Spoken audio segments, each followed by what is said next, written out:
अपने हद में रह। तेरा काम ड्यूटी करना है, मेरा काम कुछ और है। मैं अपनी फौज खड़ी कर रहा हूँ। हेलो दोस्तों, कैसे हो आप सब। उम्मीद करता हूँ कि आप सब कुशल होंगे। आज मैं जो कहानी लेकर आया हूँ वो आपको डर के मारे कांपने पर मजबूर कर देगी। शायद आप अगली बार किसी पार्क के तालाब में नहाने से पहले 100 बार सोचें।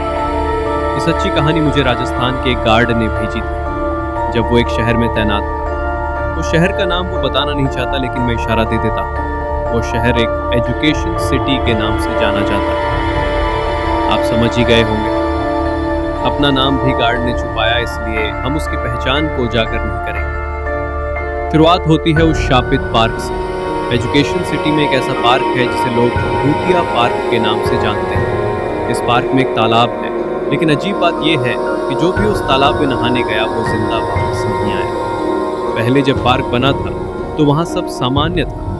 राजा ने ये पार्क बनवाया और उसमें तालाब खुदवाया था। तालाब के किनारे एक बड़ा बरगद का पेड़ था और उसी पेड़ के पास बना था गार्ड रोज रात को नहीं रुकता था, पर कुछ समय से इस पार्क में भूतिया घटनाएं ज्यादा ही होने लगी। इसलिए गार्ड की ड्यूटी रात में भी बढ़ा दी गई और उसे पूरी बात नहीं बताई गई थी नगर पालिका द्वारा। गार्ड कहता है कि यहाँ लोग उस जहर से भरे तालाब में नहाने चले जाते हैं और एक अदृश्य शक्ति उन्हें डुबो देती है।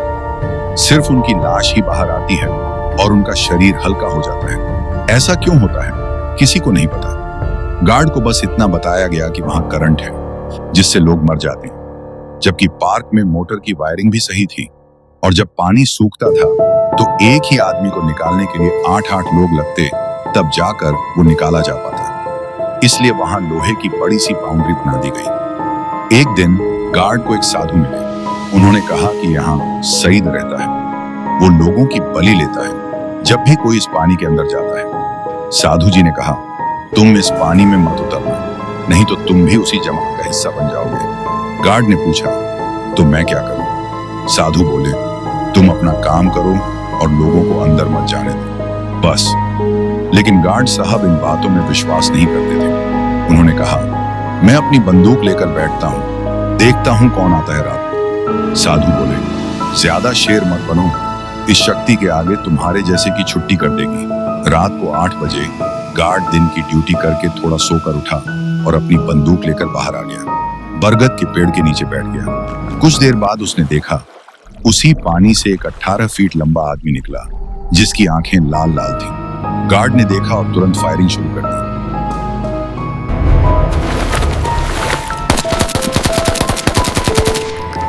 पास की गौशाला में बैठे साधु जी को फायरिंग की आवाज आई और उन्हें हंसी आ गई। आज इसको इसका बाप मिल गया है। साधु बोले, मुझे जाना ही होगा वरना कुछ अनहोनी ना हो जाए। इधर गार्ड ने जब गोलियां चलाईं तो वो शख्स सईद जोर जोर से हंसने लगा और बोला, चलाए जा, कितनी बार मुझे मारेगा, मुझे कुछ नहीं होगा। जब गोलियां खत्म हो गईं, गार्ड बोला, आप कौन हो? लोगों को क्यों मार रहे हो? सईद बोला, अपने हद में रह। तेरा काम ड्यूटी करना है, मेरा काम कुछ और है। मैं अपनी फौज खड़ी कर रहा हूँ।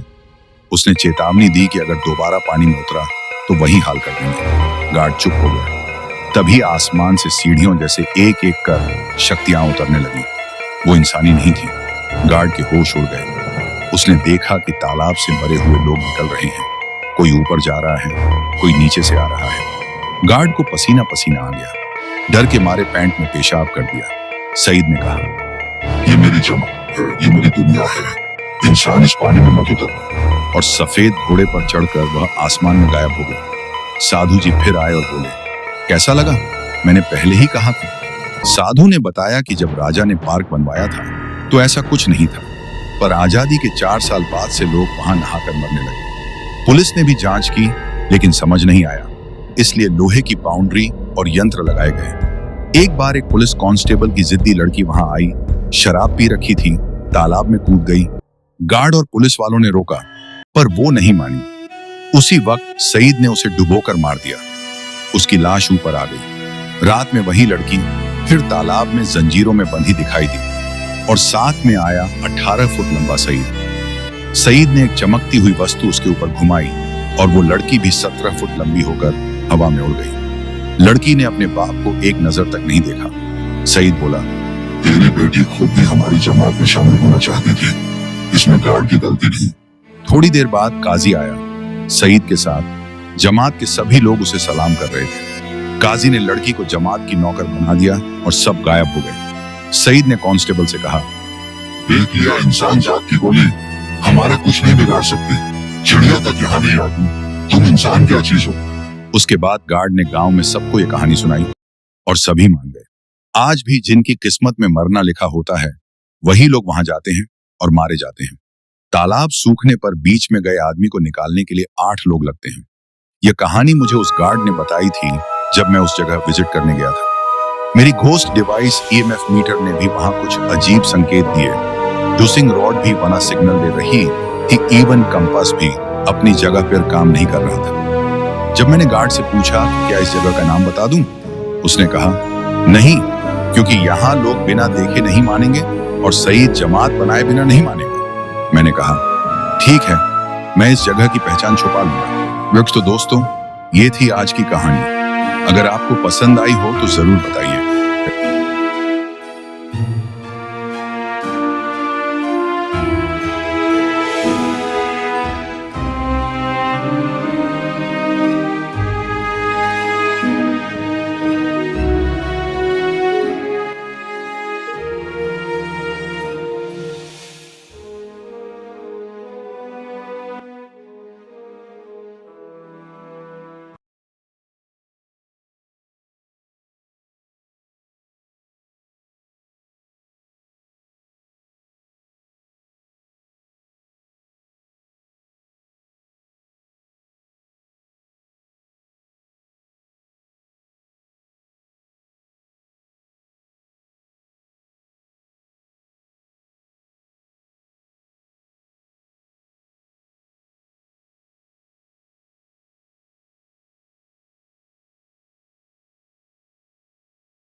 ऑफिस।